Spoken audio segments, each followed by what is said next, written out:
Sunt aici pentru a vorbi despre Isus, despre cina Domnului. Dar înainte de a vorbi despre Isus, nu pot să nu vorbesc și eu despre ziua de ieri.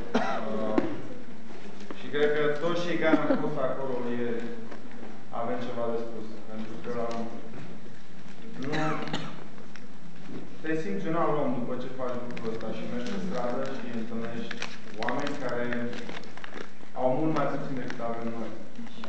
Și atunci îți dai seama că dacă noi ne plângem că poate nu am o haină care îmi place mie sau nu am mâncarea care îmi place în ziua de azi, stai și te gândești când îi vezi pe acești oameni că nu contează lucrul ăsta. Așa e. Contează doar să aibă ce să mănânce în ziua asta, ziua de azi și să își găsească un loc unde să se încălzească. Ieri am fost în Gara de Nord și împreună cu soția mea și cu familia Muscalu și la un moment dat, văzând oamenii aceștia care trăiesc acolo, acolo este casa lor, la un moment dat te simți neputincios. Așa m-am simțit eu, pentru că am simțit că deși am venit să le dau un sandwich, să le dau o cafea caldă, totuși n-am putut să le întâmpin toate nevoile cele mai mari. Și asta m-a făcut să mă gândesc foarte mult la Isus. Să mă gândesc că Isus în fiecare zi făcea lucrul ăsta. În fiecare zi avea, în mijlocul lui, în prejurul lui, avea numai oameni care veneau la el să-i ceară, care aveau nevoie. Și deschideți cu mine în Matei, capitolul 4.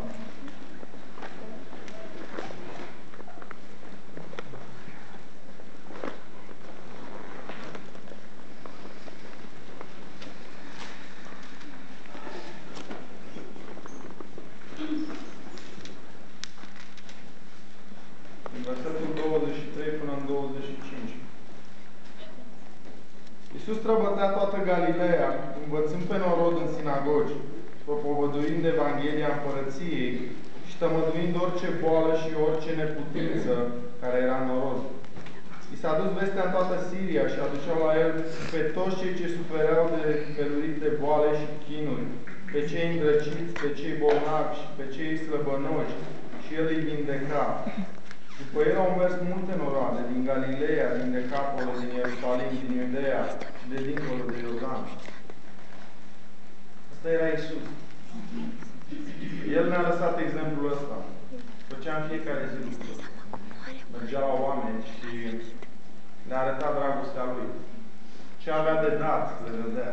Și, în primul rând, le-a arătat nevoia lor cea mai mare de mântuire. Și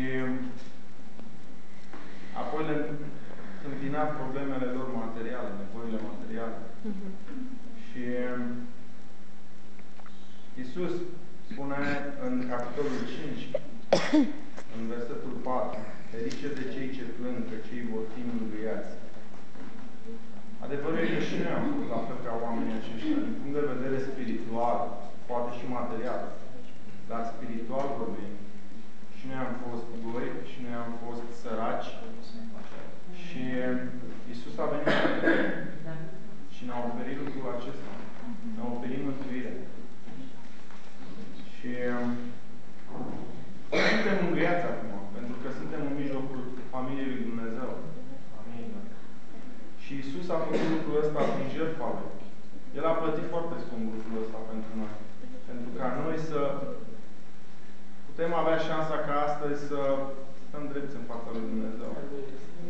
Haideți să citim în 1 Petru, capitolul 2.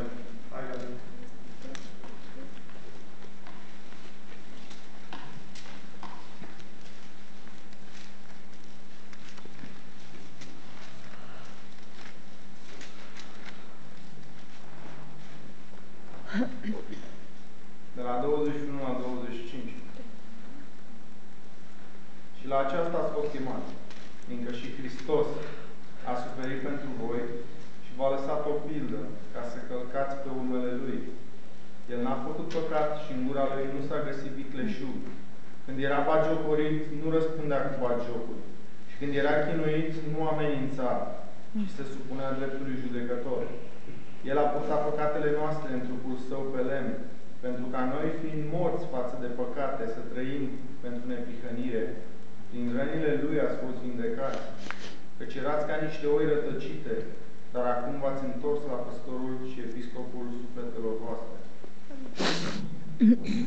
Aș lua aceste versete în ordine inversă și a spune că înainte de a cunoaște pe Iisus, noi eram oi rătăcite. Și El a purtat păcatele noastre în trupul Său pe lemn. Pentru noi. Când a fost bagiocorit, n-a răspuns cu bagiocuri și nu a amenințat. A lăsat un exemplu de urmare. El n-a făcut păcat și în gura Lui nu s-a găsit vicleșug. Așa trebuie să fim și noi. Eu un nou exemplu. Știu că de multe ori spunem că nu sunt perfect, nu sunt Iisus. Dar noi tindem să fim ca Iisus. Amin. Asta este exemplul nostru în viață. Și tindem mereu să îl urmăm pe Iisus, oriunde s-ar afla. Și la aceasta ați fost chemați, fiindcă și Hristos a suferit pentru voi și v-a lăsat o pildă ca să călcați pe urmele Lui. Haideți să mergem pe urmele Lui Iisus. Și așa cum luăm comuniunea, să cu adevărat să simțim această legătură cu Iisus. Simțim că noi suntem ucenicii lui Iisus, că vrem să-L urmăm. Și aș mai vrea să vă citesc un pasaj. Acum,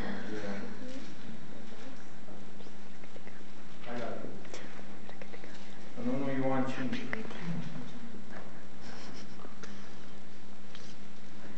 Versetele de la 9 până la 12.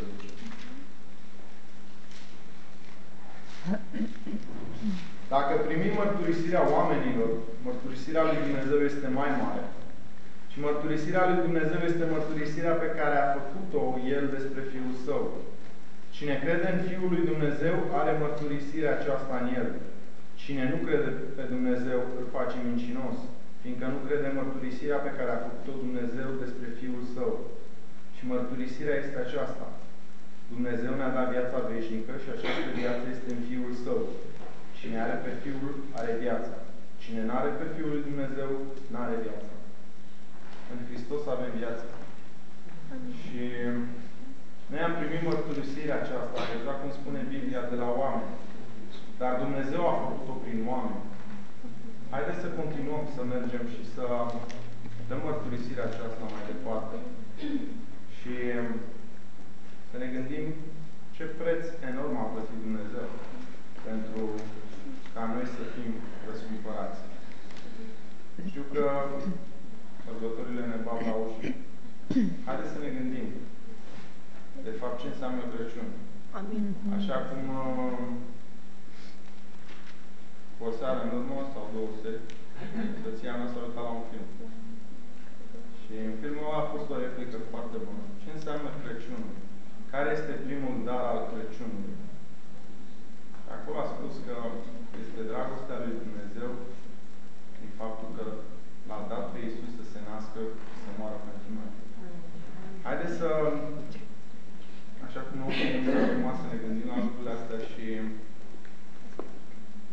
înainte de a încheia, aș vrea să vă încurajez pe cât mai mulți, sâmbăta viitoare, când vom merge din nou pe stradă, să fim mai mulți. Pentru că oameni care au nevoie sunt foarte mulți în București.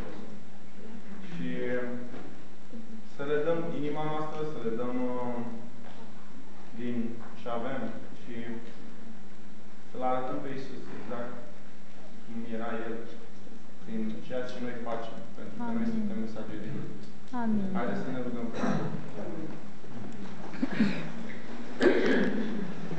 Da, Tată, bine am dat și vreau să-ți mulțumesc în timpul aceasta pentru Iisus. Vreau să-ți mulțumesc că sângele Lui a curs acolo pe cruce cu păcatele noastre. Că sângele Lui ne spală și că trupul Lui a suferit pentru noi. Te rog, ajută-ne să conștientizăm lucrul ăsta, da? Ajută-ne să ne dăm seama cu adevărat că tu ai plătit un preț enorm pentru ca noi să avem curajul să venim înaintea ta. Îți mulțumesc, Tată, pentru asta. Binecuvântează acum acest timp. Binecuvântează inimile fiecăruia și binecuvântează cu pâinea și vinul. Și ajută-ne să ne încurajăm inimile, să ne mângâiem